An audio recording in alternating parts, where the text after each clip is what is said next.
I want to show you a couple of things, right? This is how many times Black Lives Matter got a mention or a version of a mention in the speeches just today. Roll the tape. Americans of all races joining together to declare, in the face of injustice and brutality at the hands of the state, that Black Lives Matter, so that no child in this country feels the continuing sting of racism. Vote for law enforcement purged of racial bias that keeps all our streets safe, because Black lives matter. Our diversity is our strength. Our unity is our power. It is the effect of structural racism. What a way to win over the suburbs. And by the way, of course, when we talk about Black Lives Matter, it's not just a hashtag. The people who actually run it on the ground say stuff like this. I don't care if somebody decides to loot a Gucci or a Macy's or a Nike, because that makes sure that that person eats. That makes sure that that person has clothes. That's reparations.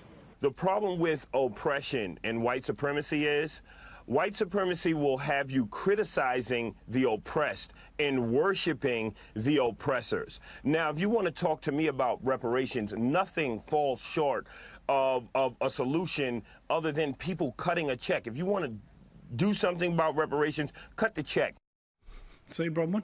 This is what's actually behind the slogan. The one that people are forced to kneel for, or that sits on the side of a motorcycling race or something like that. That's the reality. Yeah, well, we all know that the movement is actually run by self-declared Marxist Leninists. Correct. Their aim is to destroy the society, and somehow a utopia will arise. Well, it doesn't happen like that.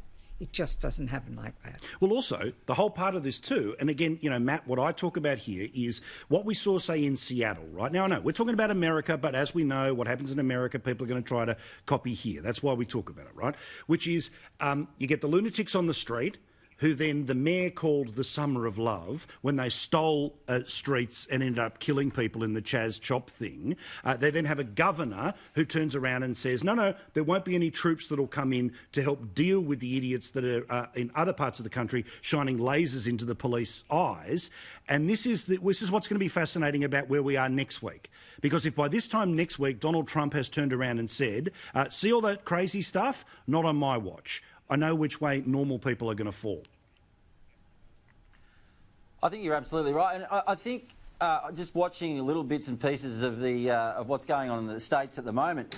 I think Donald Trump's best chance of re-election is actually the Democrats, because, you know, they keep doing these things. They just haven't learned the lessons from 2016. You know, Hillary Clinton and the deplorables, you know, the way that they basically belittled middle Americans. And yet you're seeing sort of history repeat itself here. I got sent this sort of campaign video the other day that came from the Democratic side of politics, and it was just, you know, absolute garbage. It was so elitist, so belittling, you know, of your typical middle American, and it seems that that's the Democrats' playbook again, and I think that, you know, they're in real danger of having it blow up in their faces for a second time. Well, again, right, so 4 years ago, all the Clintons and all the Obama's men couldn't put Hillary back together again over to become the president, right?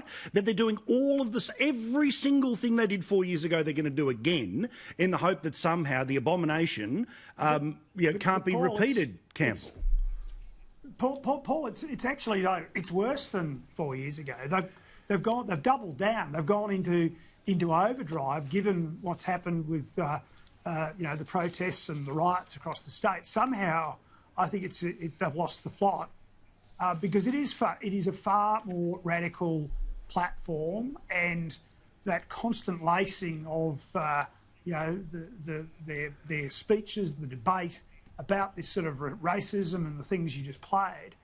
You know, people are just sitting back there in normal life, going, these people are just crazy. Yeah. And while I think Trump's done himself a lot of damage this year, I think that's apparent. Of course. I think at the end of the day, people are not going to be willing to actually admit to pollsters that they're going to vote that way. So I think there is going to be a real problem in getting decent polling. We're seeing it already. But then people will actually go, oh, no way, not now, not these nutballs.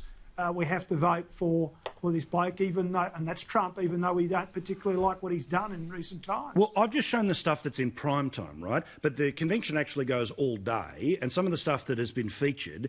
Here's the crazy about the people who come in the back of the bus with Biden, should he win in November. Roll this tape. Does anyone think that these people don't have influence over the process, given what you've just heard the leaders talking about?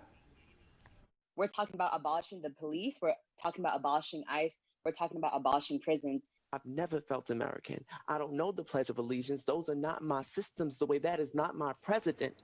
This future that we all want, that we're all trying to build, really is about the destruction of colonization, white supremacy, and capitalism. That last Sheila, Bronwyn, is an economist. We know that the Democrats have been taken over completely by socialism. We know how evil socialism is. Anyone who learns history knows how cruel and brutal it is, and those people come as the bag and baggage. Now, the bottom line is that I think Trump will win. He will run a law and order campaign. He will run a campaign that says he'll be putting jobs first. He will roll out a campaign that'll be aimed at putting more blacks and Latinos into those jobs.